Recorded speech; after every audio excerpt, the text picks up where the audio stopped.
इस देश के प्रधानमंत्री ने अपना गरीब विरोधी चेहरा पूरे देश के सामने बेनकाब कर दिया है। नरेंद्र मोदी गरीब विरोधी हैं। ये सच था और इस सच की पुष्टि आज खुद नरेंद्र मोदी ने कर दी है। लगातार झूठ बोलने का काम करते हैं। पहले हमारे मैनिफेस्टो में मुस्लिम लीग की छाप चिपका रहे थे, जब वो नहीं माना लोगों ने, जब वो नहीं चिपका तो अब बेतुकी बेवकूफ़ी की बातें करने लगे कि कांग्रेस कहती है हम लोगों की संपत्ति लेकर बांट देंगे गरीबों में। ना हम ऐसा कहते हैं, ना हमारे मैनिफेस्टो में ऐसा कुछ है। असलियत ये है कि आपकी कुत्सित मानसिकता हमारे मैनिफेस्टो के बारे में दुष्प्रचार करने की दुनिया जान रही है। मैं डंके की चोट पर कहती हूँ, इस देश में अमीरों और गरीबों के बीच में जो बढ़ती हुई खाई है, अगर उसको समय रहते न पाटा गया तो वो एक सामाजिक असुरक्षा का कारण बनेगा।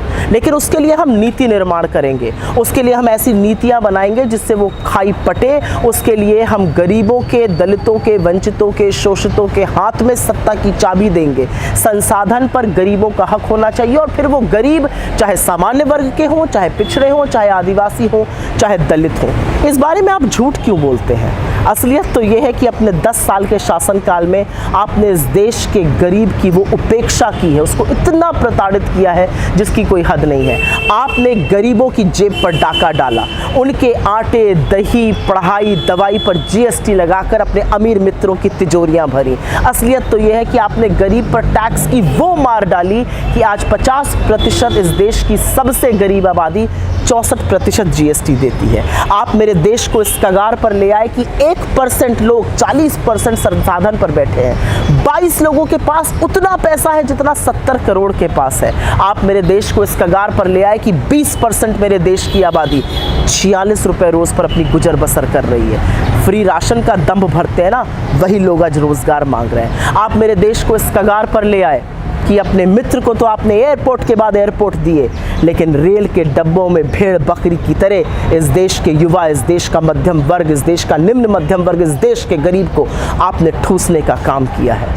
हो सकता है 85, 100, 1000 करोड़ के, 8500 करोड़ के हवाई जहाज में 20 लाख का सूट पहने हुए, 1.5 लाख की कलम लगाए हुए, 1.5 करोड़ का चश्मा लगाए हुए आपको गरीबी ना दिखती हो, लेकिन ये देश परेशान है गरीबी से।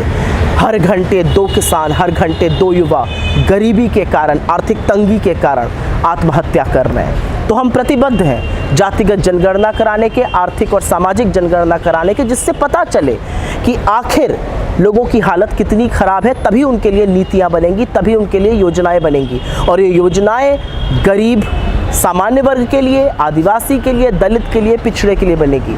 आप पूरी दमखम से झूठ बोलिए क्योंकि वो आपकी आदत है, और हम पूरी शिद्दत से, पूरी ईमानदारी से इस देश के अमीरों और गरीबों की खाई को पाटने का काम करेंगे, बिना किसी से उनकी संपत्ति, बिना किसी से उनकी आय छीने, क्योंकि ये देश 2 टुकड़ों में बट नहीं सकता है।